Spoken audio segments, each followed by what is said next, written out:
Sœur, j'arrive. Où vas-tu t'habiller comme ça? Rien de votre souci. Vous n'avez pas besoin de savoir où je vais, ni de me dire comment m'habiller. Barman, apportez-moi 2 autres bouteilles de Star. D'accord, monsieur. J'arrive. Cette vie est douce. Gagnez de l'argent et profitez de votre argent. C'est tout? Waouh, ouah, ouah.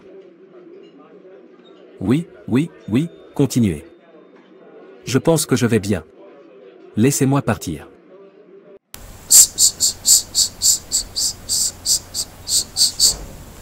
Frère, d'où viens-tu? Regardez à quel point vous et votre robe êtes mondains. Qu'est-ce qui va pas avec ça? Ne me dis pas que tu as bu toute la journée. Et, tais-toi et donne-moi de la nourriture à manger. Ô Dieu, aie pitié.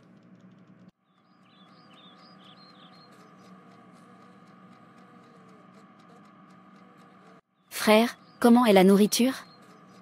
Ça va. S'il vous plaît, mon frère, arrêtez de faire ces choses. Vous déplaisez à Dieu. Regardez comment vous vous habillez. Cela ne glorifie pas Dieu. L'alcool que vous buvez à chaque fois vous détruit. Lorsque vous l'avez terminé, vous commencez à mal vous comporter. Comment vous sentez-vous en sachant que vous gaspillez votre vie et que vous irritez Dieu? Repentez-vous. Dieu vous supplie toujours de vous détourner de votre péché et de revenir à lui. N'oubliez pas que personne ne connaît l'heure exacte à laquelle il ou elle mourra. Ne jouez pas avec votre propre grâce. L'enfer est très terrible. S'il vous plaît, laissez-moi tranquille pour profiter de ma vie. Si tu ne veux pas profiter de la tienne, laisse-moi profiter de la mienne. Mais, Non mais. S'il vous plaît, partez d'ici maintenant ou je vous laisserai cette nourriture. Je te l'ai dit, je sais ce que je fais. Je suis encore assez jeune pour songer à porter une Bible et à faire la volonté de Dieu. Si je dois commencer maintenant, que dois-je faire quand je serai vieux? Même si je ne vieillis pas, dès que je suis sur le point de mourir, je donnerai ma vie à Jésus et lui demanderai pardon. Simple. Alors laissez-moi tranquille. que Dieu ait pitié de toi. Et toi aussi. Me voir des problèmes. Est-ce par la force de donner sa vie à Jésus? Chaque fois que je veux mourir, je donnerai ma vie à Jésus. Ou si je vieillis, je donnerai ma vie à Jésus. C'est tout? Stratégie simple. Ma sœur ne sait pas. Le poivre est entré dans mon bruit, s'il vous plaît, donnez-moi de l'eau. J'ai besoin d'eau. Où suis-je? Pourquoi est-ce que je vois ça? Suis-je mort? C'est comme ça que tu meurs. Mais je ne faisais que manger. Est-ce que ça veut dire que je vais en enfer maintenant? Oh non, je pensais que j'aurais le temps de donner ma vie à Jésus.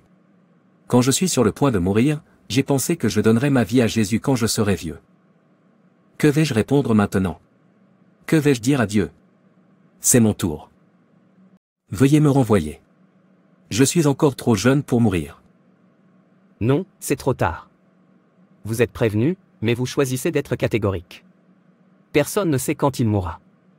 Et il n'y a pas d'âge limite pour mourir. Non, non, je suis encore jeune pour mourir. Qu'est-ce que je fais ici? Jeune homme intelligent, pourquoi n'as-tu pas utilisé ta stratégie? Emménage maintenant. Je ne savais pas que le moment serait comme ça. Je pensais que j'aurais le temps de donner ma vie à Jésus avant de mourir. Tais-toi et emménage. S'il vous plaît, donnez votre vie à Jésus maintenant que vous avez le temps. Ce n'est pas la façon dont vous pensez. Quand cela arrivera, comment cela arrivera, personne ne peut le dire. Ce moment est plein de douleur et de perte de mémoire. S'il vous plaît, donnez votre vie à Jésus maintenant que vous pouvez encore parler. Arrêtez la vie capricieuse que vous vivez. L'homme est la victime ultime du résultat de son péché. En fait, les conséquences du péché ou d'un comportement juste peuvent vraiment affecter les autres hommes, mais les effets les plus importants sont récoltés par celui qui les agit. Vivre la parole pour que les autres la voient peut entraîner des changements dans la vie des autres. En dernière analyse, cependant, le bénéfice de la piété est plus pour celui qui agit. Si nous continuons à vivre dans le péché, nous nous comportons imprudemment. La maladie et la mort prématurée seront le résultat d'un tel mode de vie, tandis que la justice et la vie sainte prolongeront la vie des enfants de Dieu. À la fin, les justes pourront se tenir devant le Fils de Dieu dans les cieux. Le péché est séduisant et ses effets sont très dangereux. Un péché en entraîne un autre jusqu'à ce que le pécheur devienne inextricablement lié. Considérez les conséquences du péché aujourd'hui et délivrez votre âme de l'enfer. Il est sage de confesser votre péché et d'abandonner votre vie à Jésus maintenant. Il aura pitié et vous sauvera. Ne procrastine pas. La procrastination est l'outil du diable pour nous éloigner du seul qui peut vraiment nous changer, nous guérir et nous donner une nouvelle vie. La Bible dit, « Voici, c'est maintenant le temps accepté, voici, c'est maintenant le jour du salut. » Jésus passe par ici aujourd'hui. Je vous en prie, ne manquez pas cette occasion de rencontrer celui qui peut changer votre vie. Il peut vous pardonner votre péché.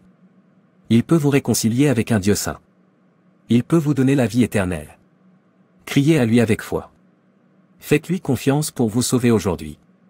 Faites-lui confiance pour entrer dans votre vie et faire de vous la personne qu'il veut que vous soyez. Personne ne peut crier à Jésus avec foi pour vous. Vous devez le faire vous-même. Le salut nous est donné gratuitement par celui qui a payé avec une fortune, le Fils unique qu'il a. Il n'y a rien à comparer avec ce genre de geste.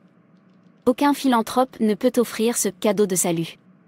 Personne n'a jamais payé pour l'obtenir, le prix a déjà été payé il y a longtemps. C'est si triste que tant de gens fassent encore la sourde oreille à la parole du salut chaque fois qu'elle est distribuée, mais ils paient pour obtenir d'autres choses qui détruisent le corps et l'âme. Repentez-vous. Reconnaissez votre péché devant Dieu. Demandez le pardon. Confessez de votre bouche et croyez dans votre cœur que Jésus est mort, qu'il est ressuscité et qu'il reviendra. Croyez que Dieu vous a pardonné. Croyez qu'il tiendra sa promesse de vous baptiser de son Saint-Esprit.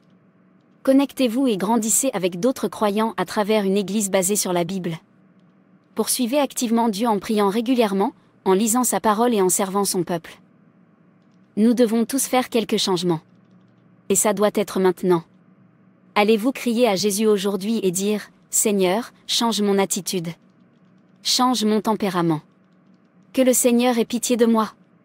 Seigneur, j'ai besoin de ta puissance pour changer ma vie. » Si tu le fais, Dieu te répondra, et il supprimera votre nom du livre de la mort et le mettra dans le livre de la vie. Au nom de Jésus. Amen. Merci d'avoir regardé, et veuillez vous abonner, aimer et partager.